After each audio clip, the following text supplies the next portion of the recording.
Rick Rubin, I saw him at Dance Interior. He was a member of the Beastie Boys. He was a DJ Double R. I met him at Dance Interior because Jazzy J brought him to me. Jazzy J was on the record, It's Yours. Tila Rock was the best record on the radio. We talked in Dance Interior and he played me his drum machine. He had so many beats. We started a record label. Rick owned and created the label Def Jam, that was his. Rick owned and created the label Def Jam, that was his.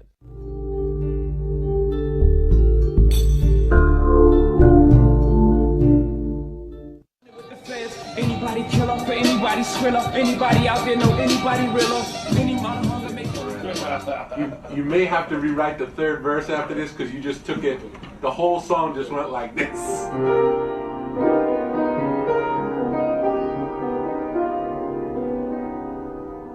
Rick ain't normal, I don't give a I know all producers have their idiosyncrasies, meaning, you know, quirks and weird, but he's just strange by strange standards. While we was downstairs doing hardcore rap records and upstairs he had a bunch of people having koala leaves and doing some type of Tibetan freedom concert planning. And when was the last time you seen a bison in a nigga's studio? Next to the Johnny Cash reels. Over 20 years into his career, dude ain't changed, he got his own vibe. I mean, it's Rick. You gotta love him for that.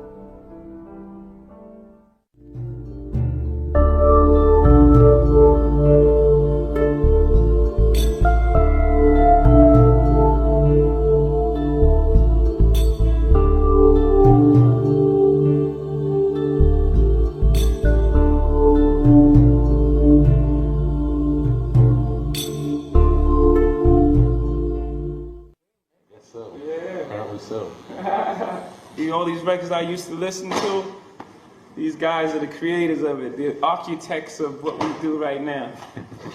I'm just fortunate, man. You want to take this? Yeah, you ready? Yeah.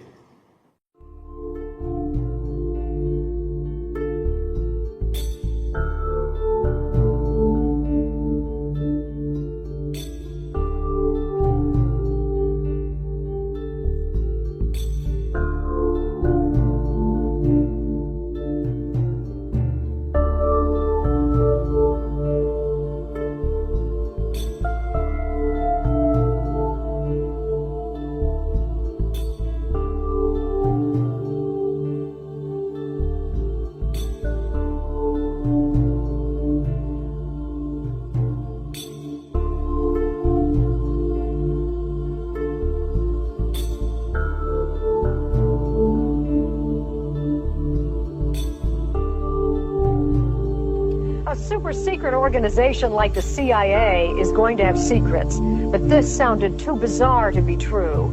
Yet there it was, in print, in a respected newspaper. The accusation that the crack epidemic, which ravaged this country's cities, was spread with help from a secret army linked to the CIA. Men who were working for the CIA's army were responsible for bringing all that cocaine into Los Angeles that sparked the crack epidemic.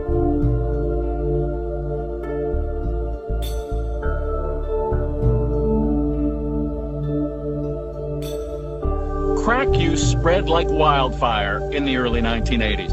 And in Los Angeles, a drug dealer known as Freeway Ricky Ross was in the middle of it. Prosecutors called Ross the Walmart of crack. He made millions in the early 80s dealing to Los Angeles street gangs. Police say he was among the first to take expensive cocaine powder and cook it into low-cost, highly addictive crack, then distribute it through the gangs. Webb says Freeway Ricky helped trigger an epidemic of human misery. It's destroyed our community. All the black men are in prison, most of us. Rick Ross is now serving a life sentence for cocaine distribution. The women are still strung on the drugs, kids without fathers, without mothers. And honestly, how much responsibility do you have for that? A lot. A lot of it was my fault. I played the game.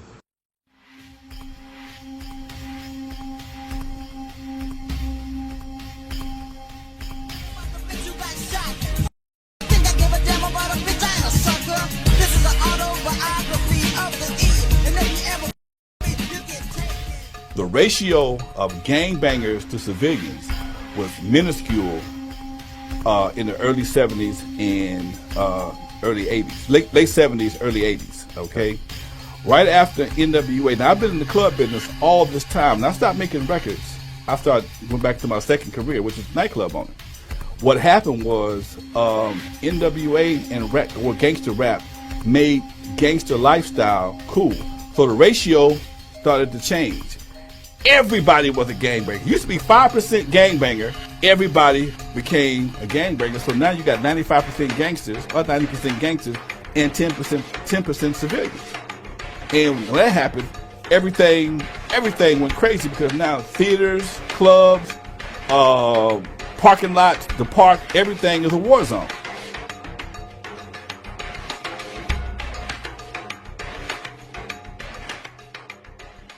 I believe in the Constitution. I believe in the First Amendment. And there is nothing that Ruthless or any other company like us does that we shouldn't be doing. Ruthless Records was one of the first labels devoted to gangster rap and was the home of NWA, whose success was made possible by the label's independence. When I heard Boys in the Hood, I just felt it was the most important music that I had heard in many, many years, since the beginning of rock and roll. Jerry Heller had spent his career representing pop groups like Styx and Journey, but he was fascinated by NWA's foul-mouthed street sensibility.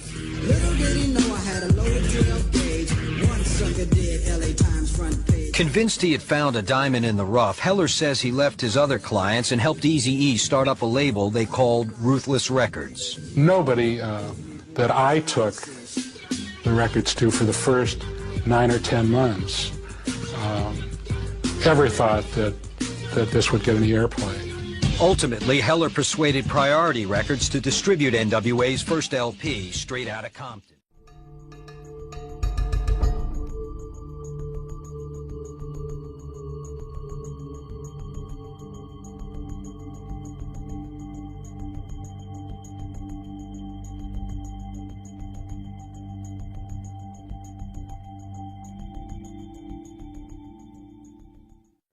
And was Jerry Heller involved at that point also? Yes.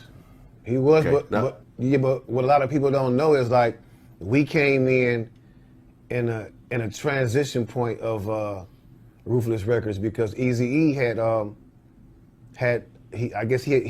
fired Jerry Heller, you know, and he started bringing all new people in, you know, and this is right before he got sick and passed away. He had fired Jerry Heller, and he brought all new people in to run his company, because I guess he found out it was some underhanded, shady business going on up under his nose that he didn't know about.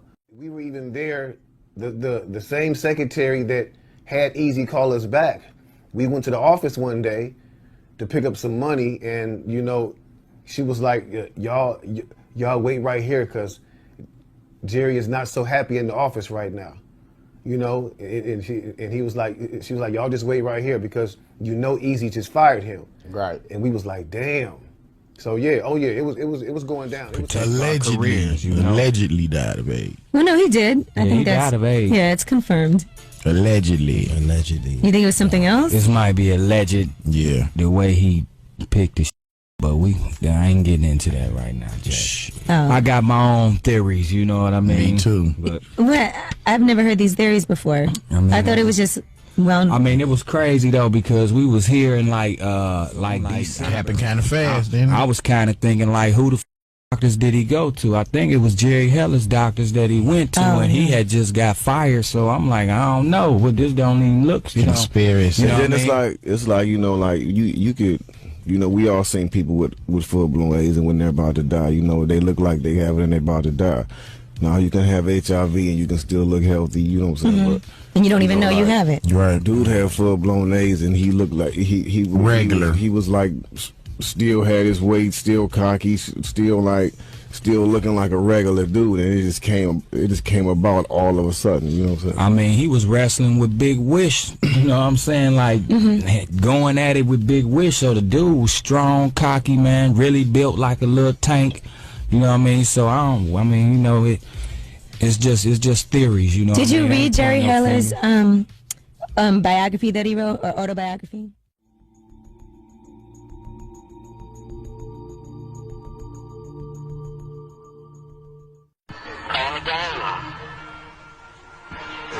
Y'all niggas starve. Living real large, playing the game. Y'all niggas starve. Got it going on. Wish we were there. Wish we were there. Breaking all the rules. When niggas try to play fair. Ain't nothing fair in this game of life. You gotta get yours before you lose your life. The game is designed for them to win. You think I'm lying? Visit the pen. They already got a number reserved for your life. Don't be a fool and join their class. They want you to enroll in their institution so they can pimp you with their new form of prostitution. Wake up, my niggas, and hear me clear. Don't be a slave to this game called fear. You got a mind, you gotta use it. Because if you don't, they will abuse it. Don't be a victim to their game. Learn the rules, my niggas, and do the same. There's a lot more money on that other side. And my niggas, you don't have to run and you don't have to hide.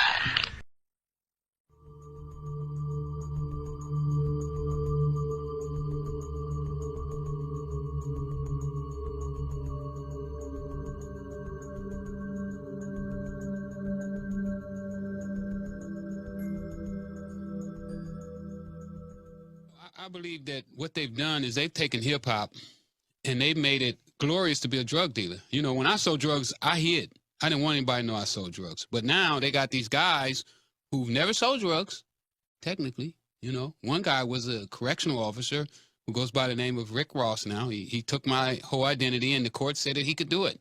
That he could prance around the country and say that he's me and take my whole life and use it. And there was nothing I could do about it. I can't stop him. Now, they take these guys, and these guys say, well, I got to the position that I'm in right now today by selling drugs. So the message that it tells our kids is that if you go out, you sell drugs, then you can become a great rock star like myself and never go to prison. And I think that that's a false message to be given people who feel hopeless. The way they're doing it now, they're saying it's just art form. It's just a form of art. And I believe that it's sucking in our kids and get your lights cut off at 7 o'clock at night. Told when to get up in the morning, when to go to bed, and how to live your life. It makes me sick. And they're going to give you a job. Oh, you can't get a job on the street? Oh, well, they got a job for you in prison. It's called Unicorp. And you're going to make money, prison money, 25 cents an hour. And the job that you're going to be doing, skillful job. Because people on the street, well, they get $35 an hour to do that same job. But we're only going to give you 25 cents. But that's all you need. Because we're going to feed you, house you, we wash your clothes for you. You have nothing to worry about in here. Oh, they got what they call now, I just spoke at a conference in San Francisco. They call it from Head Start to the prison pipeline. So they say they can tell right now. They got people that say they can tell right now a kid that's in kindergarten if he's going to prison. You care about others. Because when you don't care about other people, then I believe that you're the worst. And a lot of people that's in power right now, they don't care about anything but your dollars. Well, I tried to reach out to everybody in hip-hop about us coming together and changing this culture and so forth. Nobody would touch me. Did have a meeting with Dr. Dre and brought up the subject, and I was cut off.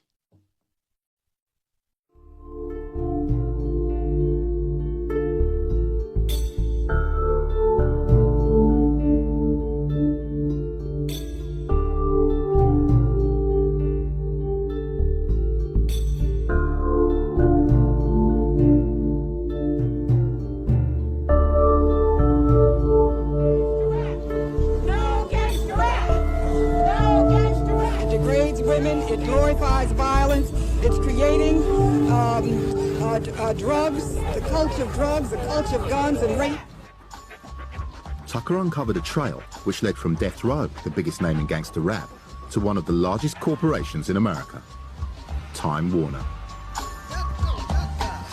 Time Warner held a 50% share in a company called Interscope Records, and Interscope were the financial backers and distributors of Death Row. We decided that until the industry hurt us, we'd buy stock and go to the stockholders meeting. And so since Time Warner was the one that was the parent body that was selling this music, we approached their board meeting, and many of their board members were shocked. They didn't even know that they were engaged in gangster rap till I told them about it.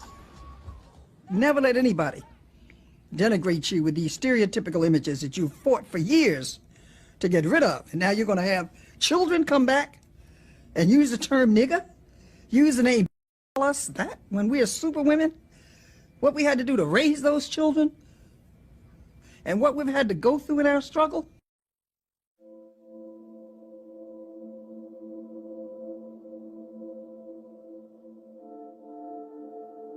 The secret meeting that changed rap music and destroyed a generation. And it says here that this anonymous letter landed in my inbox a few minutes ago. Hello. For more than 20 years, I finally decided to tell the world what I witnessed in 1991, which I believe was one of the biggest turning points in popular music and ultimately American society. I've struggled for a long time weighing the pros and cons of making this story public, as I was reluctant to implicate individuals who were present that day. So I've simply decided to leave out the names and the details that may risk my personal well-being and that of those who were, like me, dragged into something they weren't ready for. Between the late 1980s and early 90s, I was what you would call a decision maker with one of the more established companies in the music industry. I came to Europe in the early 1980s and quickly established myself in the business. The industry was difficult back then, since technology and media weren't accessible to people like they are today. The industry had more control over the public and had means to influence them any way it wanted. This may explain why in early 1991 I was invited to a closed-door meeting with a small group of music business insiders to discuss rap music's new direction. Little did I know that we would be asked to participate in one of the most unethical and destructive business practices I've ever seen. The meeting was held in a private residence in the outskirts of Los Angeles. I remember about 25 to 30 people being there, most of them familiar faces. Speaking to those I knew, we joked about the theme of the meeting, as many of us did not care for rap music and failed to see the purpose of being invited to a private gathering to discuss its future. Among the attendees was a small group of unfamiliar faces who stayed to themselves and made no attempt to socialize beyond their circle. Based on their behavior and formal appearances, they did not seem to be from our industry. Our casual chatter was interrupted when we were asked to sign a confidentiality agreement, preventing us from publicly discussing the information presented during the meeting. Needless to say, this intrigued and in some cases disturbed many of us. The agreement was only one page long, but very clear on the matter and consequences, which stated violating the terms would result in job termination. We asked several people what this meeting was about and the reason for such secrecy, but couldn't find anyone who had answers for us. Few people refused to sign and walked out. No one stopped them. I was tempted to follow, but curiosity got the best of me. A man who was part of the unfamiliar group collected the agreements from us. Quickly after the meeting began, one of my industry colleagues, who will remain nameless like everyone else, thanked us for attending. He then gave the floor to the man who only introduced himself by first name and gave no further details about his personal background. I think he was the owner of the residence, but this was never confirmed. He briefly praised us for the success we had achieved in our industry and congratulated us for being selected as part of the group of decision makers. At this point, I began to feel slightly uncomfortable with the strangeness of this gathering. The subject quickly changed as the speaker went on to tell us the respective companies we represented had invested in a very profitable industry that would become even more rewarding with our active involvement. He explained that the companies we worked for had invested millions into the building of privately owned prisons and that our positions of influence in the music industry would actually impact the profitability of these investments. I remember many of us in the group immediately looked at each other in confusion. At the time, I did not know what a private prison was, but I wasn't the only one. Sure enough, someone asked what these prisons were and what any of this had to do with us. We were told that the prisons were built by privately owned companies who received funding from the government based on the number of inmates. The more inmates, the more money the government would pay these prisons. It was made clear to us that since these prisons are privately owned, as they are publicly traded, we'd be able to buy shares. Most of us were taken back by this.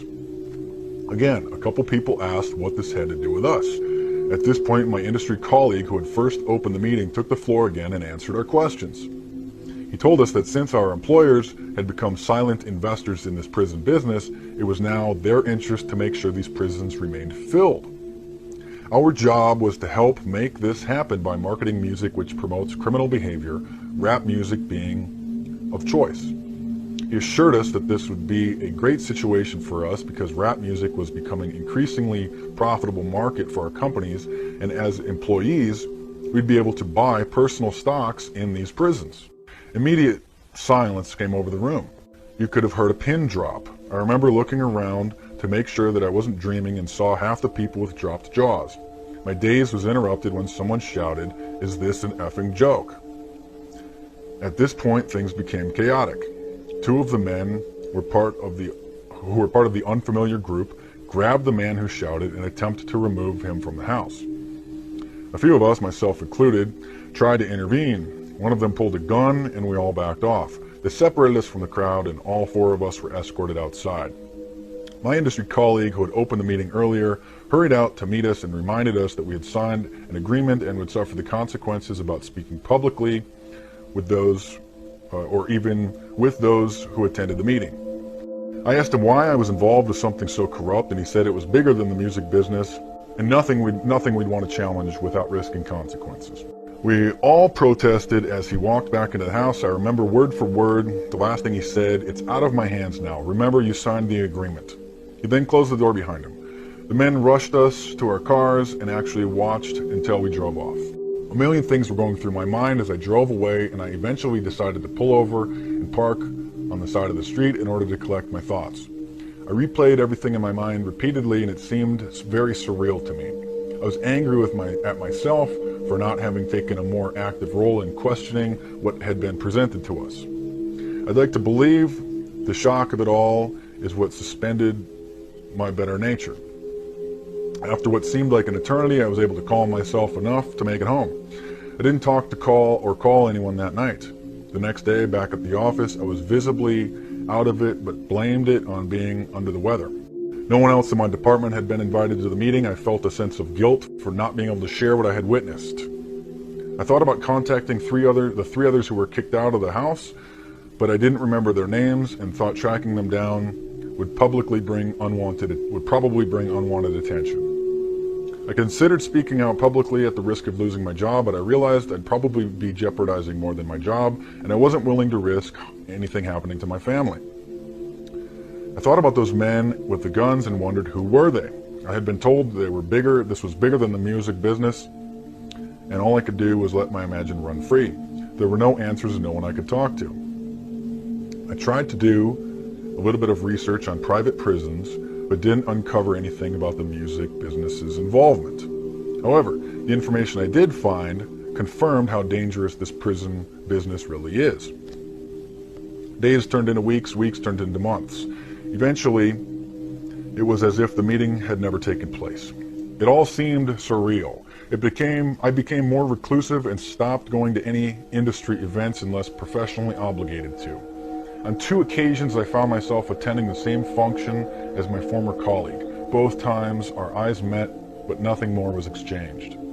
As the months passed on, rap music definitely changed direction. I was never a fan of it, but I could tell the difference.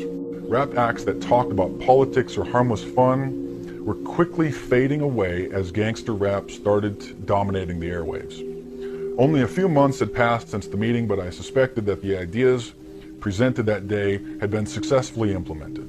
It was as if the order had been given to all major executives. The music was climbing the charts and most companies were more than happy to capitalize on it. Each one was churning out their very own gangster rap acts on an assembly line. Everyone bought into it, consumers included. Violence and drug use became a central theme of most rap music.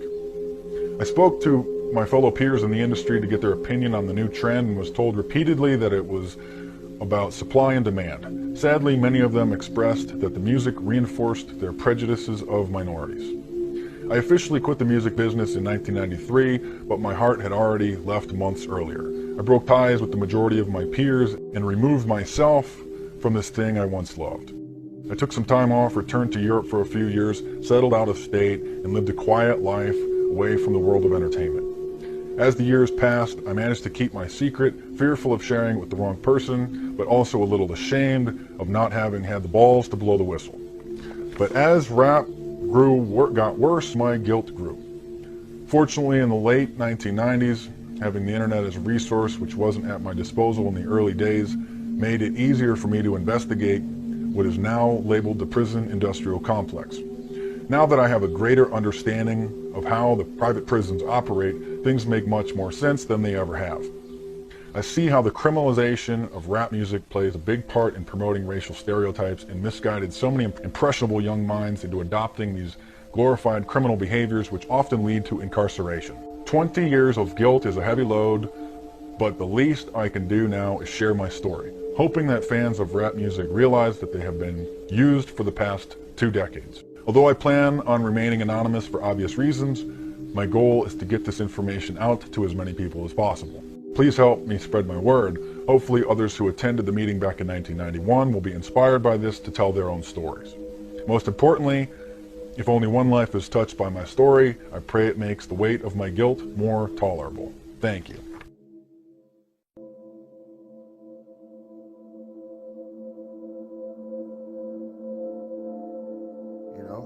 And then, of course, the 90s came in, and there was too much consciousness going on in hip-hop at that time for the powers that be. So here comes gangster rap. All right, take off the medallions, you know what I mean? Stop all that peace and unity, and let's do some hoes and cocaine and gangbang. At a time, if you were a conscious rapper, you couldn't even get a record deal anymore because hip-hop wasn't going that way no more. And that's directly from that gangster rap era, that gangster rap mentality, and the people who were in charge of hip hop at that time. They totally deaded the cultural side of hip hop. I mean, everything De La Soul, done. Tribe Called Quest, done. I mean, all that, done. I mean, yeah, it's still stuck around, it permeated, but they changed the whole landscape of the entire music. NWA, I thought they were great for what they were doing. But I felt there was a definite detriment to our people, the message they were giving out. You know what I mean? The music was groundbreaking and extraordinary, amazing. You know what I mean? But I wasn't. And I was out there at the time. I know them, I'm familiar with them. We had a club out in LA, Zulu Nation had a club, West Coast, Eazy-E's to come in, Ice Cube, all them cats used to be around. And we all cool, it's all peace and love. But I'm saying, it's not even the artists so much, it's the music industry itself that kind of drove that shit. And they just recruited people to do what they needed to do. It was a different conversation than I'ma shoot you in your face. It was a different conversation than I got 5 bad kilos of this and that, any nigga, I'm shooting your kneecaps off, I'm shooting your daughter in the calf muscle and shit like that. It wasn't that kind of conversation. Right. It was like, hey, I'm good too, I'm strapped too. Yeah. You know what I mean? You got yours, I got mine too. Ain't nobody running over nobody here. Right. That was his conversation. But later on it became, yo, I'm gonna shoot this nigga and kill police and all that. It wasn't that extreme.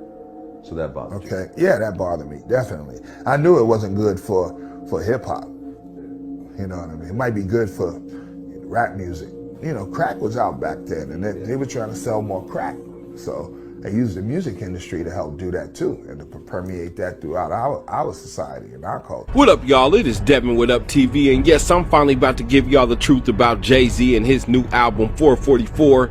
I wanted to make sure I actually listened to the album a few times before I came to any conclusions about this album, and I hate to say it, but nothing has changed with Jay-Z since '96 when he came out with the album Reasonable Doubt. He is just as satanic as he's always been, and this album is no exception. Now, before I get deep into what I think about 444, let me just give y'all a little background info about the Carters. We're gonna speak on their legacy. Now, understand, Jay-Z sold his soul before Tupac died. I don't know how many times I said this, but go back and listen to his song The Evils or Devils. If you never heard it before, go check it out. He took a direct sample from Snoop Dogg's Murder Was the Case, in which Snoop admitted he sold his soul, but he also used Prodigy's bars, which helped tell Jay-Z's story, and this is his sellout story. The chorus is, "Dear God, I wonder can you save me? Illuminati want my mind, soul, and my body. Dear God, I wonder can you save me? Secret society trying to keep their eye on me." In the first verse of this song, Jay-Z says, "This wicked in these mean streets. None of my friends speak. We all trying to win. But then again, maybe it's for the best though.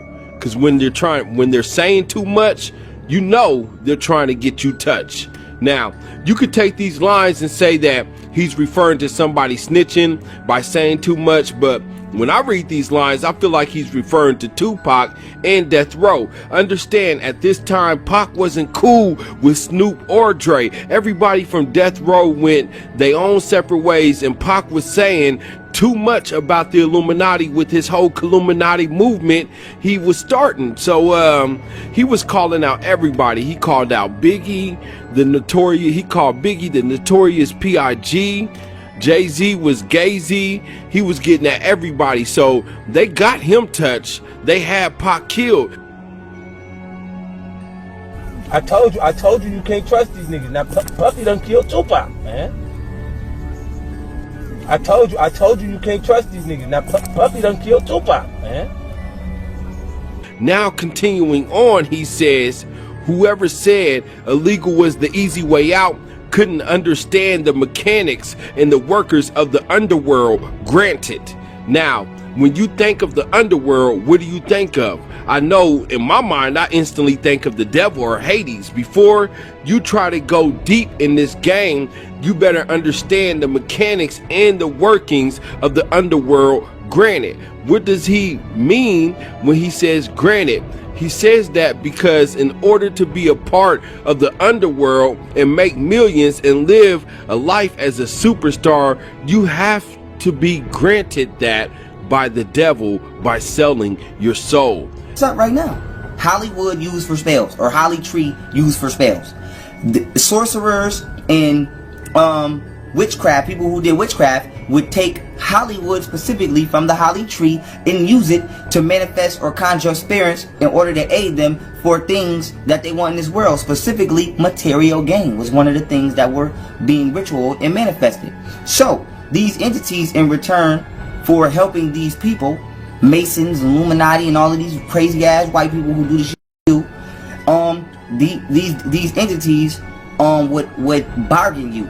They would want to host you because they don't have a physical body. So, or like I broke down in one of my videos, when you sell your soul, selling your soul is two things: just going against your righteousness and doing something that you know is wrong. But for two, selling your soul is allowing a external entity to inhabit you while you are in your physical life, and basically you take a back seat while in your own body. Now, why is this important? Because this is what demons or negative entities bargain you for. This is the deal. This is where selling your soul comes in.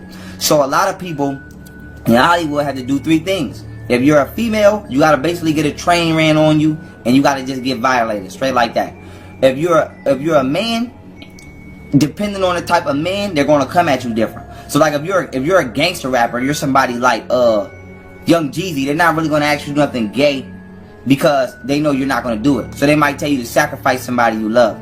Or outside of that, if you're a man, they're either gonna tell you to have sex with a kid, sacrifice somebody you love, or do something homosexual, because they know that these three things are direct covenants of the universe. This is why the homosexual flags, the chakras upside down, because being a homosexual or committing acts that you don't know reverse your spiritual frequency and put you on a demonic plane. And when you do something that you know is wrong, it eats at you. And once you manifest that negative energy, now that entity can feed off that. Because like I broke down in my spirit diet video, certain entities feed off certain emotions, just like you eat certain foods for certain flavors. So if you're feeling sad and depressed and regretful, that's a flavor for a food of an entity that eats off that. Now, when we deal with why would you have to have sex with a child, or anal sex, or why would a man have to have anal sex with you, you have to understand the science behind that as well. It's not just to degrade you. There is something called vagovasal that goes on. Vago, V-A-G-O, vasal, V-A-S-A-L.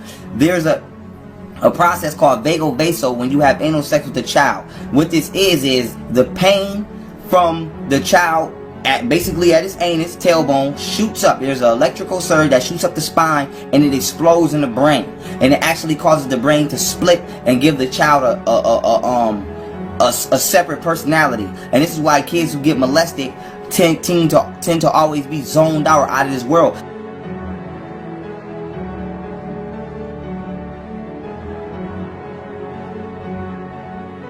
Because the vagovasal is basically the effect of getting anally raped, and the pain from that penetrating the anus shoots up the spine and explodes the brain and splits it in two paradigms. So now why is it important? Because the extra paradigm is what the entity uses to inhabit and to control you. And now you see my Nicki Minaj, she got about 4, 5, 8 paradigms. She's Martha, Roman, all these different characters, because she's going through the vagovasal process. She keeps splitting the paradigm of her mind so that entities can inhabit her. Now also, we have to understand that the anus is what? Direct entry to the bloodstream. This is why, I don't know if you never did it before, but a lot of people, I've seen the underworld, I know the crazy things people do. People who pop pills, put the pill right in the girl butt, because it gets them high immediately. Excuse my language, this is what it is. Why? Because it goes directly to the bloodstream. So if you was to sip a teaspoon of alcohol in your mouth, you will be alright, because it has to go down and get digested and broke it down and then distributed to the bloodstream. If I put a teaspoon of alcohol in your butt or liquor in your butt, you damn near gonna die, because it's too much going right to the bloodstream. So we understand that the anus is a direct entrance to the blood. Now why is this important? Because your semen rhymes with what? Demon. This is not by coincidence. Your semen carries an entity. But the Caucasian has perverted this. He has perverted our science of sperm to semen. The entity that's being channeled through whoever you are having sex with transfers to you. So if I'm somebody who just did an evil ass demonic Illuminati ritual, or I'm a shapeshifting reptilian myself and I butt rape you, then I just transfer my spirit into you. Let alone it's an anal rape. So the vagovasal process takes place. I split the paradigm, and now I can really latch onto your soul. So what we have to understand is Hollywood is the home of these who do like this. You have to understand, everybody that you see on TV, all of these motherfuckers is hybrids, clones, or shapeshifters. Don't believe it or not, it is what it is. So we have to understand that Hollywood, once again, the Hollywood from a tree was used to cast spells. Media, television, all that shit is casting spells on your mind. And just to even get initiated or accepted into Hollywood, you have to go through one of the 3 rituals. There's not no ifs, ands, or buts about it. And the reason that they kill celebrities is because when you accept their sector or their oath of silence, you give them permission to slay you for dishonoring your oath. It's just like in the streets. Nigga, we selling drugs, we hustling. You said you wasn't gonna snitch. You take the stand on us and snitch, we gon' murk you, nigga. Why? Because you accepted the code of the streets by doing something criminal. But an everyday citizen can call the police on you. You're not gonna go kill them for snitching because they're not from your hood. They have not accepted the hood nigga oath. Same thing with Hollywood. Once you accept that oath into Hollywood, they're coming. Once you get a bank account, see, bank accounts are tracked. They have a machine in Europe called the 666. They call it the Beast. This machine can literally track anybody on planet Earth that has a bank account or a social security card. Now why is it important? Because your bank account number is attached to your social security. So, for anybody who's a citizen. So, once you hit a certain amount of money, that machine in Europe, because remember all this shit is owned by Europe, automatically alerts these high-ranking secret society niggas that you have a whole fucking money. So why is this important? Because now they come for you. Because when you got money, you got the power to change in their matrix, in their world. Even though we know money has no value, and I hope all black people wake up and we just turn our back on money, period. But until then, people are using money, so you gotta play it for. So with that being said, if you once they say, oh, 10 million, no, nigga, you about to get down with the program. Either you are going to continue to do certain things, or nigga, you getting shut the up. You'll never be on TV again. This is why you got rappers like D-Block or the Locks, and they never left the streets. But we all can agree that them niggas is hotter than anybody that you listening to today. Why they never went platinum? Why they never got a record deal? Because they didn't want to get down with the get down. Now, the point I'm trying to make is you have to understand that Hollywood is the home of spiritual and mental demonic dominion on the planet Earth. Switzerland, Russia, all of that shit is where they're in more colder areas are where they're stashed and doing technology that they don't got no business doing, like the CERN machine and like that. Anywhere where it's cold, Alaska or Russia, where you just can't immediately go, that's where they stash shit and create shit. Cause they know niggas ain't about to be walking way to no 10,000 mile mountain, snow everywhere to be nosy. You're not gonna do that. And then they use Hollywood because that's the most negative frequency. So they bring the entities in through this frequency and they use you as a host. 9 to 5 is how you survive. This is what Jay-Z says. I ain't trying to survive. I'm trying to live it to the limit and love it a lot. I mean, think about that. Sounds like he's willing to do anything. Anything. Life ills poison my body. I used to say my skills. I never pray to God. I pray to God-y. That's right, it's wicked. That's life, I live it. Ain't asking for forgiveness of my sins. Wow. You pray to God? I mean, you pray to God-y? You never pray to God? You know what I'm saying? He says, that's right, it's wicked. That's life, I live it. Just to confirm that he meant what he said to y'all. Now, these is Jay-Z's own words. If you think Jay-Z is spiritually right, then something is wrong with you. I don't feel right even repeating these words because I love my Lord and Savior and never want to shame or undermine his power and authority in any way. But anyways, fast forward, Jay-Z comes out with H to the Izzo, V to the Izzy. This is when he declares himself to be God. That's why he calls himself Jehovah, like the name of God, Jehovah. He even confirms this on his Blueprint album when he does the song Takeover, which was a diss to Nas. He makes it clear that he feels he is God when he says, and I quote, God MC me Jehovah. His album titled The Black Album is a tell-all album, even having a song on the album called Lucifer, and everybody who knows Jay-Z, even if they like him, know that this is an extremely satanic song. I feel like, Sinatra, in my time, modern day Sinatra, so, I try to live up to that, I get possessed by the spirits. Both Carters, Jay-Z and Beyonce, have admitted to being possessed. In Beyonce, we actually got to see the possession take place during her Super Bowl halftime performance. To see this satanic witch's face change as these legion of demons manifest in her face and in her eyes.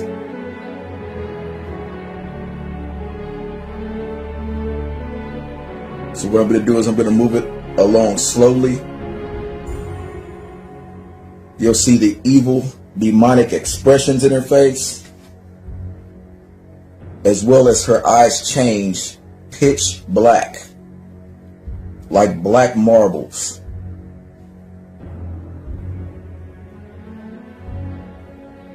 You'll see her tongue change. Her tongue is going to be filled with a tremendous amount of veins.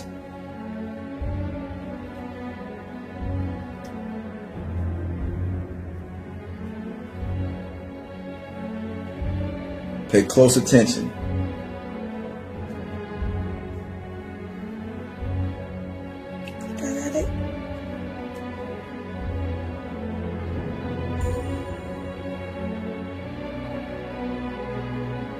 You're going to see her eyes change to pitch black. You're going to see her facial features change.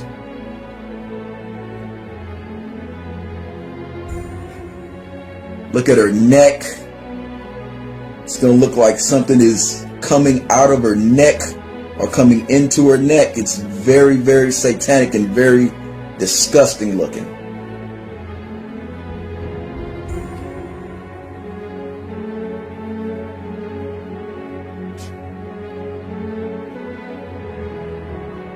It's so quick, she's morphing. Her tongue, if you can see her tongue now, her tongue has changed and it has a tremendous amount. It looks like veins or different type of lines running through it. I truly believe, as the Lord said in the word, that he's going to put enmity between the seed of Satan and the seed of the woman. And then in Revelation, it talks about the dragon attacking the woman that birthed the child. I believe we're talking about the wheat and the tares. There is a satanic, reptilian, a serpent bloodline. You can see her tongue change and then change back. You can see her eyes turn pitch black. Can you see that, folks?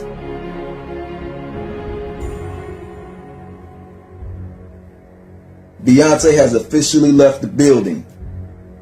You're going to see a very evil and sinister look come on her face as that entity has now. You can see the hate in the eyes of this demonic entity.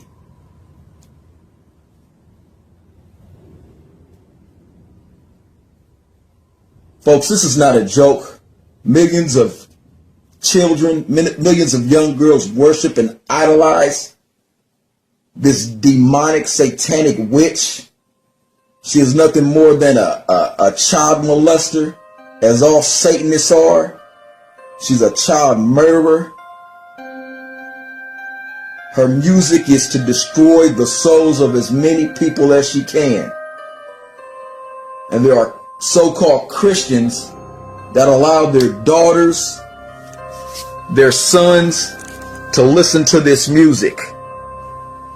This music is from the pits of hell. When Jay released his album Magna Carta Holy Grail, it was no different. This album was very satanic. In one song called Crown, Jay says, "If I was God, fuck I'm supposed to say no?" In another song, Heaven, he says, "Arm, leg, arm, head, this is God body." For those that don't know, arm, leg, arm, head is Allah. That's what it spells. Knowledge, wisdom, freedom, understanding. We just want our equality. Food, clothing, shelter, help a nigga find some peace. Happiness for a gangster. Ain't no love in these streets. Conspiracy theorists screaming Illuminati. They can't believe this much skill is in a human body. I'ma keep it real. Don't go listen to this song without the armor of Christ on you, because this song will make you question your spiritual beliefs. I believe you shouldn't stay closed-minded. I think that you should be open-minded. I personally have studied many major religions, but the truth is, I believe personally that the truth is found in the Bible. Believe that. The song is dark in nature, and understand these demonic forces ain't nothing to play with at all. So just a heads up and warning, this song is evil. Just like the song he did on his album with Kanye called Watch the Throne. The song No Church in the Wild again attacks religious people, with Frank Ocean on the chorus saying, and I quote, "Human beings in a mob. What's a mob to a king? What's a king to a god? What's a god to a non-believer who don't believe in anything?" This is atheism. And he creates songs to confuse and mislead the youth to believe there is no God.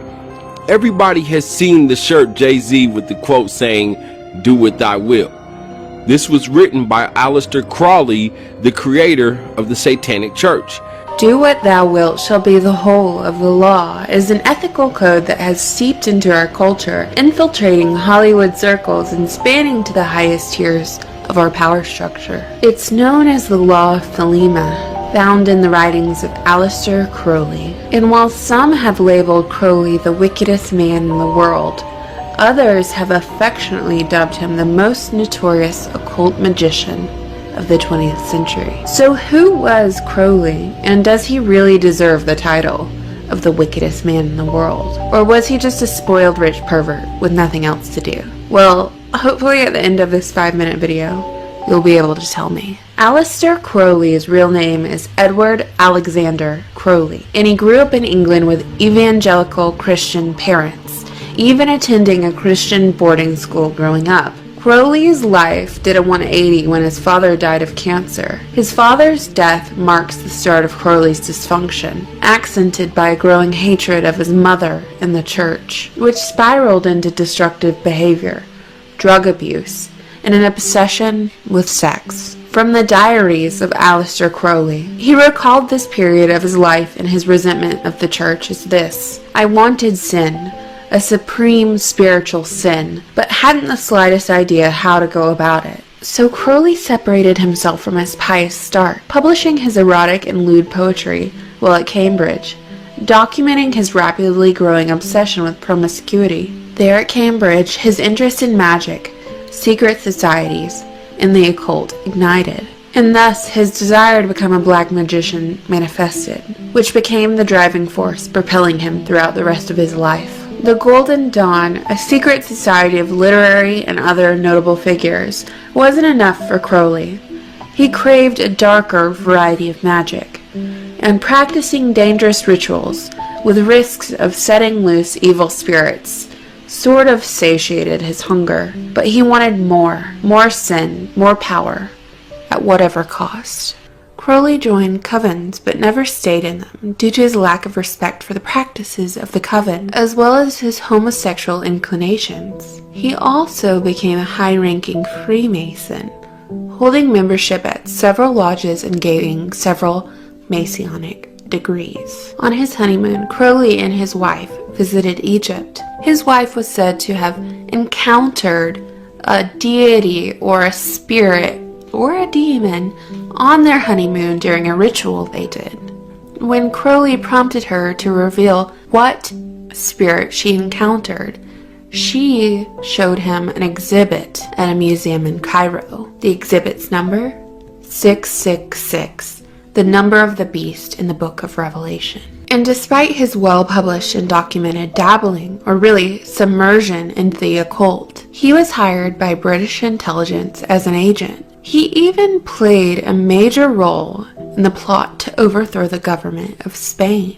Crowley's use of drugs is noteworthy, not only his self-medicating, but also his drugging of others. Unbeknownst to them, he would invite individuals over for dinner, drug them, and document their behavior. Crowley's role in World War II involved propaganda. He became the editor of a pro-German magazine called The Fatherland, pitched ideas to help the Allies, and dropped occult pamphlets to the German countryside, which painted the German leadership as satanic. Thus, his prowess in propaganda might explain why his practices and teachings are still in vogue today. An emphasis of Crowley's teachings is sex magic, which is really part of a formula and rituals that make use of sex itself as an integral element. Crowley identified sex as the most powerful force in life, and the supreme source of magical power. Now that we have all the facts laid out, let us discuss some of the theories surrounding Crowley and his impact on the world. Crowley was recognized by the BBC as the 73rd greatest Briton of all time. Perhaps one of the most intriguing theories surrounding Crowley is the theory that he is Barbara Bush's father, making him George W. Bush's grandfather, meaning that Barbara Bush was a product of sex magic and occult blood exists within our United States presidents. Another theory is Aleister Crowley's connection to the founder of Scientology, L. Ron Hubbard. And beyond that, Nathan Crowley, an admitted cousin of Aleister, was the set designer for Dark Knight Rises, which featured the name Sandy Hook in the film before the event even took place. So was Aleister Crowley overhyped? Are we giving him too much credit? Was he really the wickedest man in the world? Despite his depravity, despite whatever he dabbled in, despite his practices, he was still in the inner circle, and they accepted him with open arms, kind of like they do today. Let me know your thoughts below, and I hope you all have a wonderful day. Thank you so much for watching and subscribing. He wrote that when you once had a miscarriage, you showed him the fetus in the jar. Now, really, we the truth touched is, on it before, but we I didn't will elaborate. put it in a jar. What? Jay-Z has turned Beyonce into Sasha Fierce. Before Jay-Z, Beyonce was a Christian. She had a totally different image, but Jay-Z is responsible for her going satanic. Now, here we are at his 13th studio solo album. 13 is a big Illuminati number. It represents the original 13 families who colonized to the US. It's embedded in so many of their logos like McDonald's, Baskin Robbins, and even JC's Penney's logo. The list goes on. Friday the 13th, the 13 steps on the Illuminati pyramid found on every dollar bill. The eagle on the dollar bill has 13 stripes, 13 stars, 13 leaves on the olive branch, and 13 arrows, and even some modern day elevators don't have a 13th floor. Jay-Z is an Illuminati Satanist and is selling an album that he calls 444, which actually means 666. Sounds crazy, I know, but remember, Lucifer masquerades himself around as an angel of light. Why would a Satanist like Jay-Z use such an angelic number for his 13th Illuminati album title? Lucifer is the light bearer. In fact, Illuminati itself means the enlightened ones. The truth is, they only bear a false light. On the Black album, Jay-Z had a popular song called 99 Problems. You can clearly see on the album that it is the track number 9. When you flip it upside down, you have 666. Still not convinced? Okay, on the same album, he had a track called Lucifer, which was produced by Kanye West, that he speaks a lot of unholy wickedness this entire song. Go listen for yourself. I can't make this. Okay, still not convinced? That same song remixed on the Linkin Park's album said 666 backwards, murder, murder, Jesus. I can't make this up. After fully analyzing this album for a majority of the album, Jay took a very subtle approach to this album and the symbolism behind it. The reason for this is because the devil always must still convince people that they are good people. We're given our heroes by the powers that be. Jay-Z was chosen as a leader or hero to misguide blacks and lead them to hell. So his image is as one who is pro-black. That is why Beyonce was pro-black at the Super Bowl. Jay-Z did the song My President is Black with Young Jeezy and was best friends with Obama. And we know the truth about him. He's definitely a part of the Illuminati and have direct relation to almost every other president. So his song and single for the album Story of OJ was pro-black. But Jay exposes himself in this album on the track called Bam with Damon Marley. Jay-Z says, all this pretty Sean Carter nigga, Hove. Sean was on that gospel. I was on the total opposite. Wait, now hold on, y'all. Hold up. What the you mean? He's saying him, the person, Sean Carter, was a good person who loved the Lord, who loved the gospel, and the entity that possesses him, who calls himself Hove, was the complete opposite. If you don't worship God, you worship Lucifer. Hove represents Satan.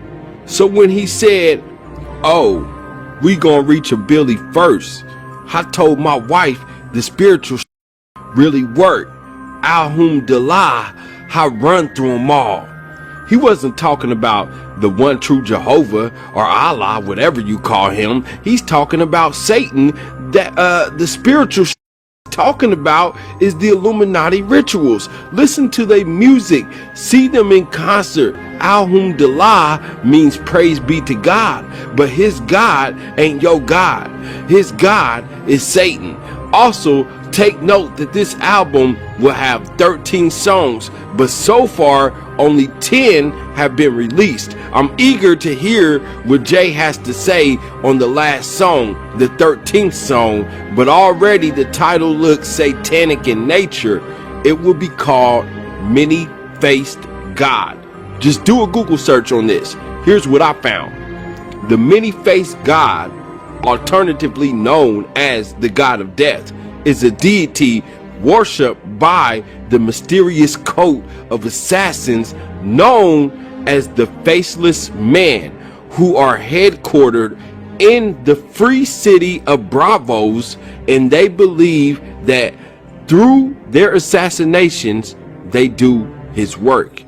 If you've seen Game of Thrones, then you know about the many-faced God. But again, that's not our God. That is Lucifer himself. So what do y'all think? Is this real or fake? Is Jay-Z using subliminal messages, or are we just reading into this too much? Sound off in the comments. Don't forget to like and subscribe. Have a blessed day, Up TV family, and I'll holla at y'all later. Peace. Thank you for watching Up TV. If you like this video and would love to see more, check out these great videos here, and don't forget to subscribe to Up TV and Up TV 2 for even more great videos.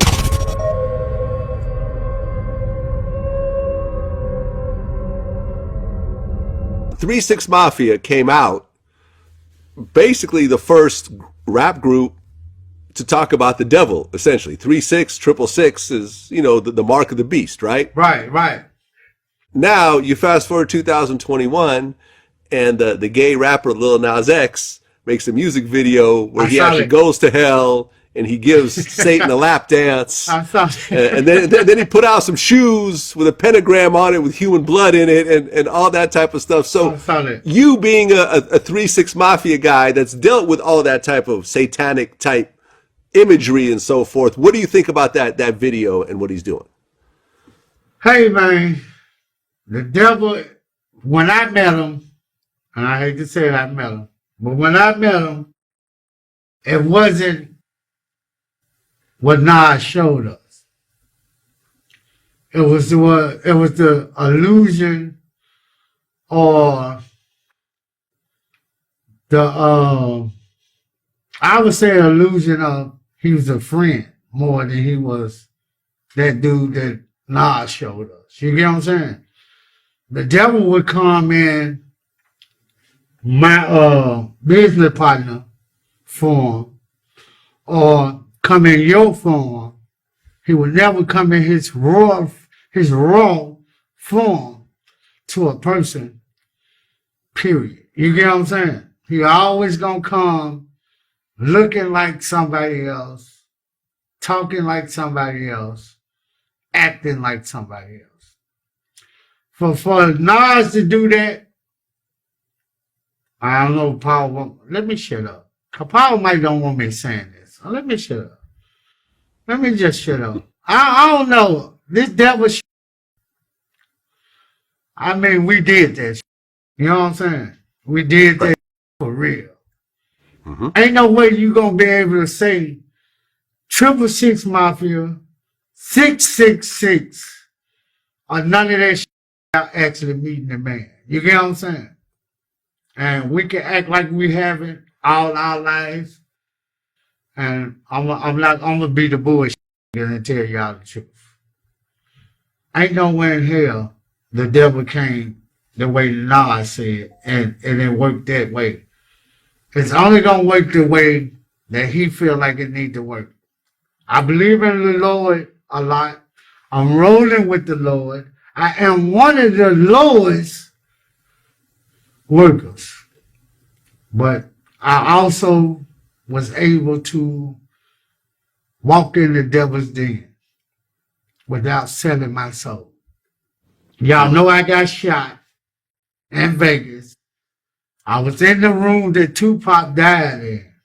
So that means that I probably need to have been dead. But just because I believe in the Lord more than I believe in the devil, I'm just saying he was all wrong. He was all wrong. Stop searching for something that you really don't want to be in. You know what I'm saying? And I don't want to talk. No, what you finna say? No, go ahead. Finish your thought. No, I'm not going to say nothing about the way he really is. Because, everybody got their own choice. But stop searching for something that you really don't want to be. I noticed that these in the industry, ain't no love in the industry. Like, you can really buy these loyalty. And I took an oath when I was 16. And loyalty means so much to me. And loyalty should mean so much to anybody. Because let's say if the devil comes to you, right? And so I'll give you $100 million. But I want you to turn your back on God. Would you turn your back on God? About fame, and one thing about when you have money, you don't really know. People have evil intentions around you, like evil intentions. That's why I just been dealing with things, but it's just like things are getting better, and I'm just glad that I'm eliminating them from my life now, and I'm getting my business and my work together. Do you feel that you're happier right now than when you were broke, or not really? Sometimes. It's a sometime thing. Like, it makes me happy. It makes me happy that I'm able to afford what I want, and it makes me happy that I get to treat my family. But I feel like the way that I have money kind of took away a lot of my happiness. Cardi B, the reigning queen of hip-hop, has just dropped a bombshell confession that has sent shockwaves through the music industry. According to Cardi, she sold her soul for a whopping $100 million. She also admitted to making a deal with the devil himself in exchange for her fame and fortune. Could this be true? And if so, what's the real story behind her success? Let's dive in and find out. Well, Cardi B's lifestyle and actions seem to support this claim. In her music videos, she often portrays herself as a provocative and sexual figure, and her lyrics often contain explicit references to money, fame, and power. She's also been known to make occult references and has even used imagery associated with the devil in her music and social media posts. So Halloween might be weeks away, but Cardi B is already tricking and treating her fans to some glammed up costume ideas from a recent photo shoot. Last night she took to Instagram to share a photo of herself decked out in a horned devil costume. Recently, Cardi B posted a series of photos on her Instagram account where she was seen dressed up in a red devil outfit with horns and a long tail. She posed on a red carpet with fire in the background, and the caption read, "Single, bad, and rich. I do the controlling." Well, the photo shoot sparked rumors that she was hinting at her connection to the devil and to the Illuminati. The fact that she chose to dress up as a devil, a symbol often associated with evil and temptation, only added fuel to the fire. Not only that, it also got a range of reactions from people on social media. Some fans found the photo shoot bold, daring, and empowering, while others were more critical and skeptical. One theory that had fans and actual theorists buzzing was Cardi's involvement in the Illuminati after posing as a horned devil. The allusions to controlling, the winking eye, and the satanic imagery of the photo seem to set people off. They're all hallmarks of Illuminati conspiracy theories. Clearly enough, people felt that this was Cardi covertly signaling that she was part of the Illuminati, the group that some conspiracy theorists believe secretly control the world and communicate their intentions via coded imagery, and have often been linked closely with hip-hop. The theorists also believe that to become a part of this group, one had to allegedly sell their soul to Satan or demons. In return for that, the person will achieve success and fame in the human form of life. Even though these are just theories, fans seem to hold on to straws to prove that such a society exists. Some of the fans allegedly claim that Cardi B is a part of the Illuminati and has sold her soul to the devil. Cardi B sold her soul to the devil.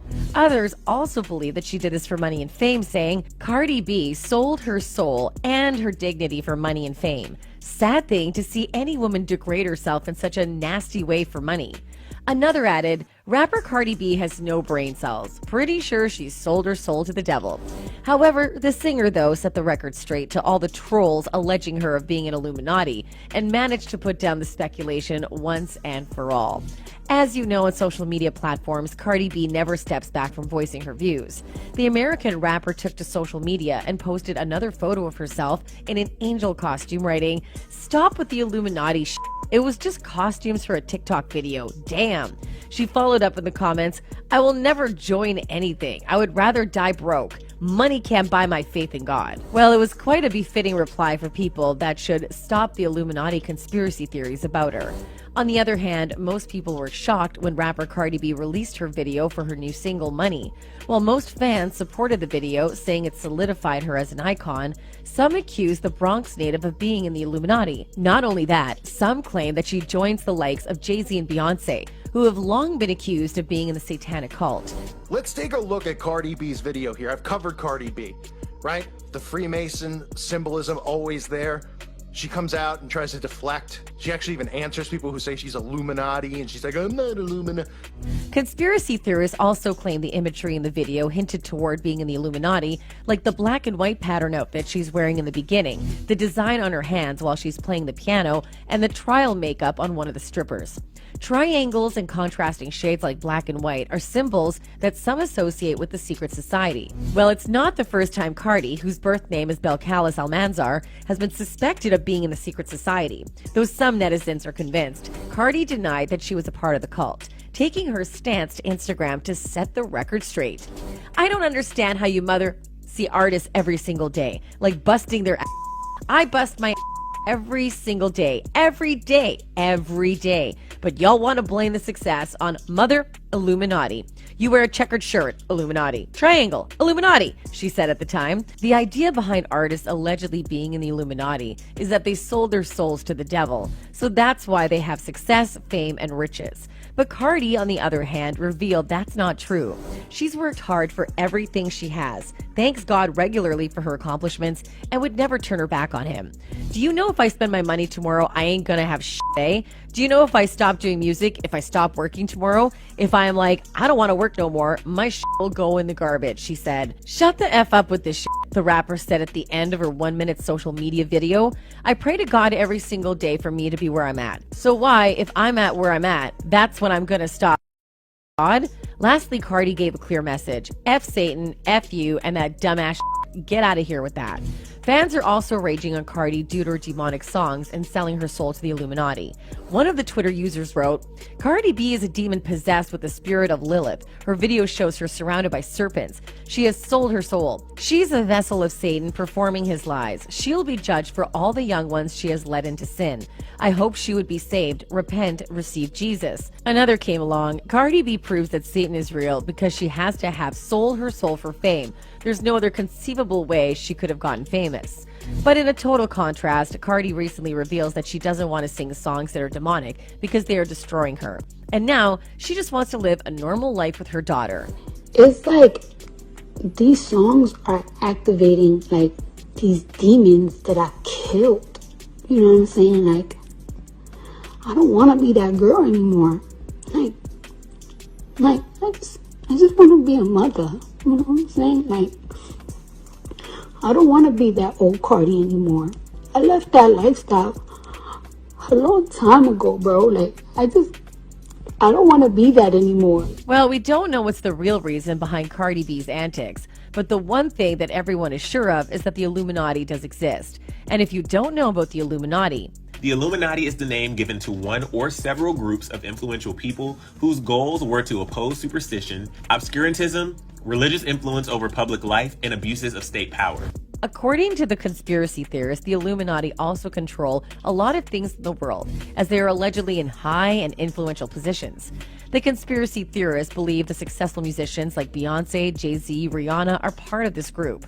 It's been heavily rumored that some top musical artists have reportedly signed contracts in their own blood, take oaths to serve the Satanic Brotherhood, and that their interviews and song lyrics explicitly admit that they have sold their soul to the devil. Not only that, theorists also believe that one will attain success and glory in the human form of life in exchange for their souls. Well, there has been growing suspicion among some that certain recent performances have more than meets the eye. Rihanna's performance at the Super Bowl halftime show and Sam Smith's unholy performance at the Grammys have raised eyebrows and led some to believe that these influential individuals may have sold their souls to the devil. In particular, Rihanna's striking red dress, triangle sign, and provocative choreograph fueled speculation about her possible involvement with the occult. Meanwhile, Sam Smith's dramatic and unsettling performance of their song Unholy left many viewers feeling disturbed and questioning the true motivations behind their art. While some argue that these performances were simply provocative and artistic expressions, others see them as evidence of a darker, more sinister influence at work in the entertainment industry. One of the Twitter users wrote, "When Rihanna forms a triangle in the air, we will be hearing Illuminati rumors again like it's 2009. Another talk about Sam selling his soul to the devil, tweeting, "I mean, you're being too hard on him. What do you expect from him? He serves Satan. He's holding up his end of the deal." That's it for today, folks. Until next time, goodbye.